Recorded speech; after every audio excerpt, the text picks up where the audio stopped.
여러분 안녕하십니까? 1월 8일 10시 뉴스입니다.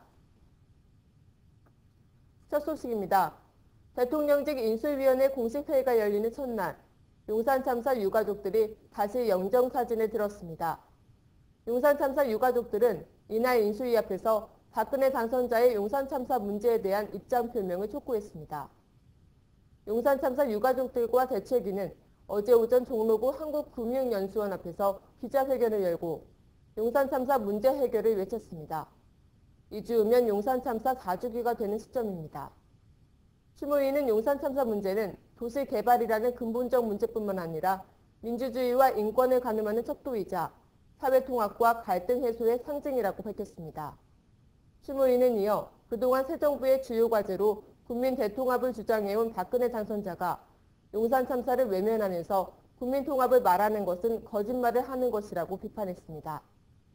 기자회견을 마친 후 추모위는 이날 박 당선인과의 면담을 공식 요청했습니다. 또한 추모위는 면담이 성사될 때까지 인수위 앞에서 1인 시위를 이어갈 예정이라고 밝혔습니다. 한편 추모위는 오는 14일부터 20일까지를 추모 주간으로 정해 집중 추모 행사를 벌일 계획이며 특히 4주기인 오는 19일 오후 3시에는 서울역 광장에서 대규모 추모 집회가 열릴 예정입니다. 다음 소식입니다. 사상 초유의 준예산 사태를 빚은 성남시의회가 준예산 체제 수습을 위한 임시회를 열고 2013년도 예산안을 의결했습니다. 성남시의회는 어제 오전 제192회 임시회 본회의를 열어 성남시가 제출한 2013년도 본예산안 2조 1,222억 원 가운데 679억 원을 삭감한 수정예산안과 정자동 시유지 매각권 등 40여 개 안건을 의결했습니다. 성남시의회는 지난 연말 정례회와 임시회에서 예산안을 의결하지 못해 성남시정 사상 첫 준예산 사태를 불러왔고 법정 경비와 계속 사업을 제외한 공공근로사업, 시민광자 등 각종 민생사업이 중단되면서 시민들이 큰 혼란과 불편을 겪은 바 있습니다. 그러나 예산안 처리와 함께 큰 쟁점이었던 성남도시개발공사 설립 조례안은 전자기면 표결 결과 보류됐습니다. 또 성남시가 요구한 미래신도시 아파트 건설 분양사업 안건도 새누리당의 전원 반대로 부결됐습니다. 이날 시의회 예산안 통과는 새누리당의 사과와 각성을 촉구하는 주민들과 의원들의 종일 계속된 공방 끝에 힘겹게 이뤄졌습니다.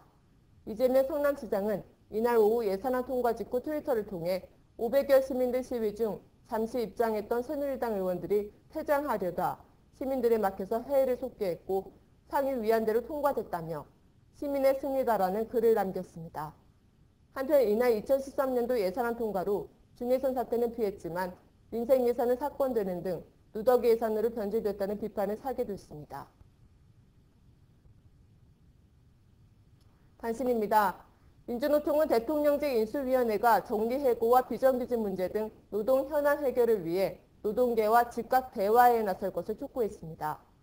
민주노총은 어제 서울 인수위 앞에서 기자회견을 열고 한진중공업과 쌍용차 사태 등 5대 긴급 현안이 해결되지 않으면 정권 초반 대대적인 투쟁에 나서겠다고 밝혔습니다. 또 민주노총은 정리해고와 노조탄압 등으로 인해 전국 57개 사업장에서 파업 등의 투쟁이 벌어지고 있다며 해고자 원직 복직과 구속노동자 석방 사면 등 10대 단면 과제도 요구했습니다. 한편 민주노총은 오는 18일 서울에서 대규모 집회를 열고 용산 참사 4주년이 되는 19일에는 전국민 시국대회에 참여할 예정입니다. 배우 김여진 씨가 최근 한 방송사로부터 문재인 캠프와 연관이 있다는 이유로 출연 취소 통보를 받았다고 밝혔습니다. 김여진 씨는 18대 대선에서 문재인 민주통합당 후보 찬조 연설을 한 바 있습니다. 김 씨는 지난 6일 출연하기로 한 프로그램의 방송작가와 PD로부터 연락이 와 윗선에서 안 된다고 했다며 출연을 거부하겠다고 밝혔습니다. 앞서 김 씨는 지난 4일 자신의 트위터를 통해 누가 됐든 정치적 입장 때문에 갑질이 끊기는 상황은 부당하다며 자신은 선거 훨씬 전부터 소셜트레이너 금지법의 첫 사례였다고 비판했습니다.